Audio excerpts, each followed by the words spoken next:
حیض کیا ہے اور حیض کی حالت میں کون کون سی چیزیں نہیں کرنا۔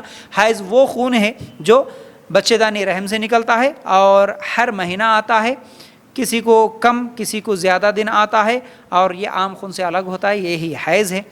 تو حیض کی حالت میں سب عورتوں کا ایک ہی مدت نہیں، ایک ہی گنتی نہیں ہے، کسی کو 2 دن، کسی کو 3 دن، کسی کو 8 دن، کسی کو 9 دن، وہ الگ الگ ہوتا ہے، ٹھیک ہے۔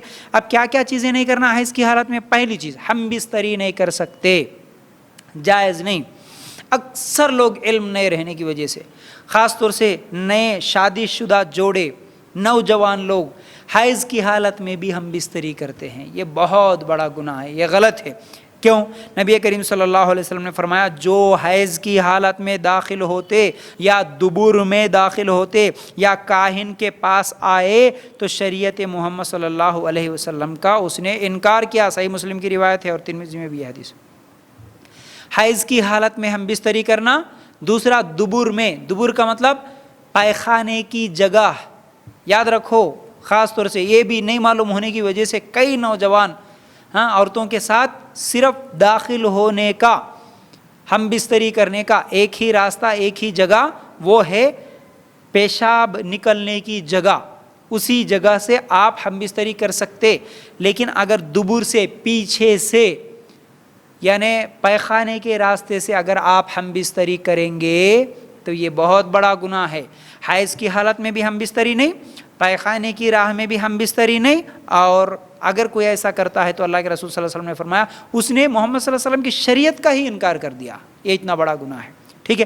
پھر اسی طرح نبی کریم صلی اللہ علیہ وسلم نے فرمایا حائضہ عورت کے ساتھ ہم بستری کے علاوہ سب کچھ کر سکتے، صحیح مسلم کی روایت۔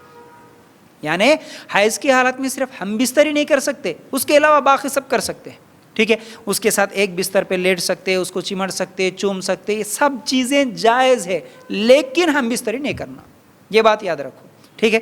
اسی طرح ایک اور بات بھی یاد رکھو اس میں، اگر کوئی اپنے آپ کو کنٹرول کر سکتا ہے تو پھر اس کے لیے اپنی بیوی کے ساتھ لیٹنا، چمٹنا، چومنا یہ سب جائز ہے۔ لیکن جو نہیں بھیا وہ کنٹرول نہیں کر سکتا ہے اس کی حالت میں بھی، اب وہ قریب آیا تو پھر کیا ہے، وہ ہم بستری ہو سکتی ہے، تو ایسا آدمی دور رہنا بہتر ہے، دور رہنا، الگ سو جانا یہی بہتر ہے، لیکن کنٹرول کرنا ضروری ہے، ٹھیک ہے نا۔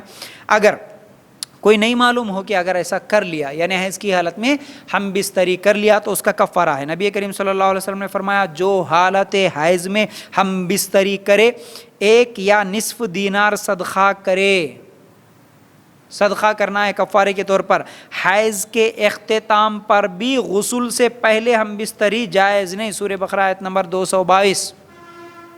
یعنی حیض کی حالت میں بھی ہم بستری نہیں کرنا، لیکن حیض ختم ہوا، ابھی صبح اٹھنے کے بعد غسل کرنا ہے عورت کو، لیکن غسل تو کرنا ہے نا، چلو حیض تو ختم ہو گیا نا، ابھی ہم بستری کر لیں گے، یہ بھی جائز نہیں، ٹھیک ہے۔ اس کا کفارہ ادا کرنا پڑے گا۔ کفارہ کیا ہے؟ 4 گرام یا نہیں تو 2 گرام سونا، 1 دینار یا نہیں تو آدھا دینار، نصف دینار سونا صدقہ کرنا ہے اگر حیض کی حالت میں، یا نہیں تو حیض کے بعد غسل کرنے سے پہلے اگر ہم بستری کر لیا تو بہرحال 1 دینار 4 گرام سونے کا ہوتا تھا، 1 دینار 4 گرام سونے کا ہوتا تھا، 12 درہم کا 1 دینار ہوتا تھا، اور 12 چاندی کے سکوں کا 1 سونے کا سکہ ہے، تو ایک یہ بھی 4 گرام کے، وہ بھی 4 گرام، یہ بھی 4 گرام کے اور وہ بھی 4 گرام کے ہوتے۔ تو بہرحال اگر کوئی ایسا عمل کر لیا تو کفارے کے طور پر